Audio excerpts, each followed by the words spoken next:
Imagine you just moved into a new flat. You've set up everything. The furniture is in place, the lights are on.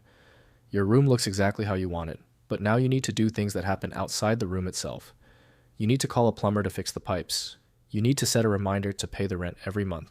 And when you eventually move out, you need to cancel all those subscriptions. Otherwise, you'll keep getting charged for a flat you no longer live in. Your room didn't need to know about any of that. Those were side effects of living there.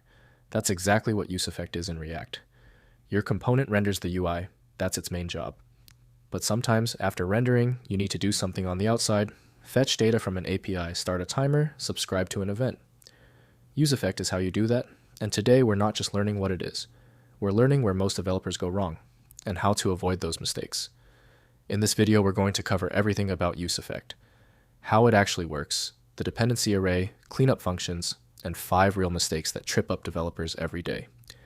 By the end of this video, you'll not only understand useEffect, you'll know exactly how to use it without breaking your app. Let's get started. Before we touch any code, we need to understand one thing clearly. What is a side effect? A React component has one job: take some data and return UI. That's it. Pure, predictable, clean.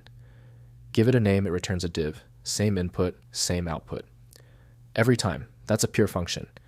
But real apps need to do more than just display static data. They need to fetch user data from a server. They need to update the browser tab title. They need to set up a real-time connection. They need to start and stop timers. None of these are about rendering UI. They're things that reach outside the component into the outside world. That's what a side effect is. Any operation that interacts with something outside the component's render cycle. And here's why this matters. React renders your component, and it can do this multiple times. If you put an API call directly inside your component function without useEffect, it would fire on every single render. Your network tab would be on fire. useEffect gives you a safe, controlled place to run these outside operations. Think of it like this. The render is your room setup. useEffect is the list of things you do after you've moved in. Here's the basic syntax. 2 parts. A function and an array. The function is what you want to run. The array, called the dependency array, controls when it runs. Let's look at 3 versions of this. Version 1, no dependency array. This runs after every single render. You almost never want this. It's one of the most common beginner mistakes. Version 2, empty array. This runs exactly once when the component first appears on screen. Perfect for fetching initial data, setting up a connection, or reading from local storage. Version 3, array with values. This runs when the component mounts and whenever user ID changes. React watches that value. Anytime it changes, the effect fires again. Let's see all 3 side by side. No array fires after every render. Empty array fires once on mount. Array with values fires when that value changes. The mental model is simple. The dependency array is you telling React, this effect depends on these values. Run it whenever they change. Here's a real example. Fetching a user profile whenever the selected user changes. When user ID is 1, it fetches user 1. User clicks on a different profile. User ID becomes 2. The effect fires again and fetches user 2. React handles the rest. This is the part most developers skip. And it's the part that causes the hardest bugs to debug. Some effects don't just start something. They start something that needs to be stopped. A timer needs to be cleared. An event listener needs to be removed. A WebSocket connection needs to be closed. If you don't clean these up, they keep running, even after the component is gone from the screen.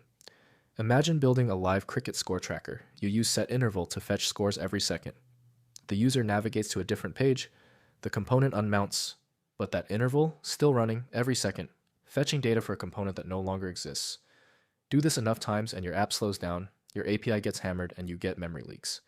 These are the hardest bugs to find. The fix is the cleanup function. A function you return from your effect. Just return an arrow function that clears the interval. React calls this automatically in 2 situations, when the component unmounts and right before the effect runs again. Think of it as an automatic off switch. Let's look at another example, an online or offline status indicator. We add the event listeners, we return a cleanup that removes them. Clean setup, clean teardown. The rule is simple. If your effect starts something, your cleanup should stop it. Timers, listeners, subscriptions, WebSockets, every one of them needs a cleanup. This is the most common mistake, and it causes a very specific bug. Your effect uses outdated data without you realizing it. Here's what it looks like. We're using count inside the effect, but it's not in the dependency array. React sees an empty array and says, run this once and never again, so the first time it runs, count is 0. The user clicks the button 5 times, count is now 5. But inside the effect, it still thinks count is 0. It's stuck with a stale, outdated snapshot. This is called a stale closure, a classic JavaScript problem that shows up constantly in React. The effect captured count at the time it ran, and never updated. The fix is simple. Include every value your effect uses in the dependency array. Now the effect always has the latest value. Every time count changes, the effect reruns with the current value. If you're using VS Code with the ESLint plugin for React hooks, it will warn you about missing dependencies automatically. Always listen to that warning. It exists exactly for this reason. The rule, if your effect reads a value, that value belongs in the dependency array. This one will crash your app instantly, and it's surprisingly easy to stumble into. Can you see the problem? The effect fetches users and calls set users. That updates state. State update triggers a re-render. Re-render runs the effect again because users is in the dependency array. Effect fetches users again. Sets users again. Re-render. Effect. Fetch. Set. Forever. Your network tab goes crazy. Your component blinks. Your browser freezes. This is an infinite loop. The fix. If you just want to fetch once on mount, use an empty array. No dependency on users. Runs once. Fetches once. Done. But what if the fetch should rerun when something changes? Like a search query. Add that to the array. Not the state you're setting. The effect depends on query, so query goes in the array. Not users. Never the thing you're setting. The key insight. Never put the state you're setting inside the effect into the dependency array. Put the values the fetch depends on. Inputs, IDs, search terms. This one is subtle, and it also causes infinite loops. But for a different reason. We put options in the dependency array. Looks reasonable. But here's the trap. In JavaScript, objects are compared by reference, not by value. Every time the component re-renders, options is created fresh. A brand new object in memory. It looks identical, but it's technically different every time. So React sees, options changed. Run the effect. The effect sets state, re-render. New options object. React sees options changed again. Infinite loop. Same crash, different cause. The same problem happens with functions defined inside the component. There are 2 fixes. Fix 1. Move the object or function outside the component. If it doesn't depend on props or state, it belongs at module level. Created once. Stable reference, forever. Now the dependency array can point to it safely. Fix 2. Move it inside the effect.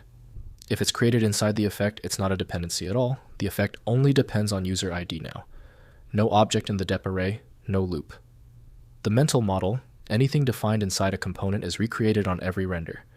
Either move it outside the component or move it inside the effect.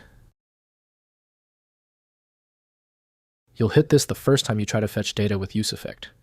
Your instinct will be to write this. This looks fine. But React will throw a warning, and there's a real problem underneath it. useEffect expects the cleanup to be a function or nothing. When you mark the effect itself as async, it returns a promise, not a function. React doesn't know what to do with that. Your cleanup never runs correctly. The fix, define an async function inside the effect and call it immediately. The effect function itself returns nothing. The async logic lives inside a name function. There's one more problem to handle here, race conditions. Imagine the user quickly types the word React into a search box.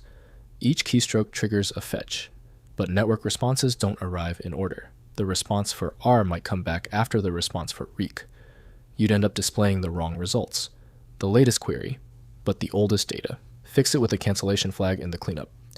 Set is canceled to false when the effect starts. Only call set results if isCanceled is still false.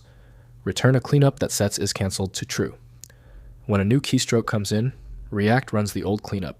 IsCanceled becomes true. So even if the old fetch finishes, it won't update state. Only the latest fetch wins. Every previous one is silently discarded. This is the mistake senior developers most often catch in code reviews.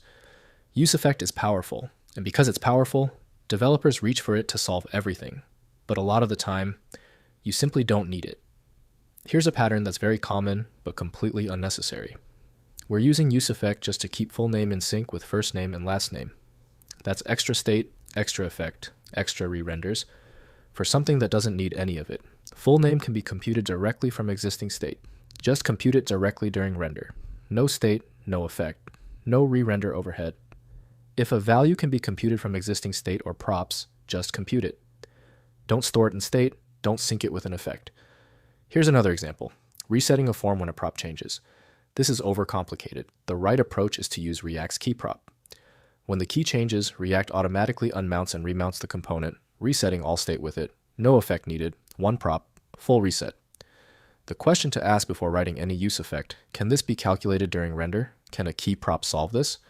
useEffect is for communicating with systems outside React, not for synchronizing one piece of React state with another. So let's bring it all together. useEffect lets you run side effects after your component renders. Fetching data, setting timers, subscribing to events. The dependency array controls when it runs. Empty array, once on mount. Values in the array whenever those values change. No array at all after every render. The cleanup function stops whatever your effect started. Timers, listeners, WebSockets. Always clean them up. And the 5 mistakes to avoid? Missing dependencies that cause stale data. Infinite loops from wrong dependency choices. Objects and functions that break reference equality. Async effects written incorrectly, and overusing useEffect, when a derived value is all you need. Once you understand these patterns, useEffect stops being the confusing part of React and starts being one of its most powerful tools. If there's another React hook you want broken down this way, drop it in the comments. I'll cover it next. Subscribe so you don't miss it. Thanks for watching.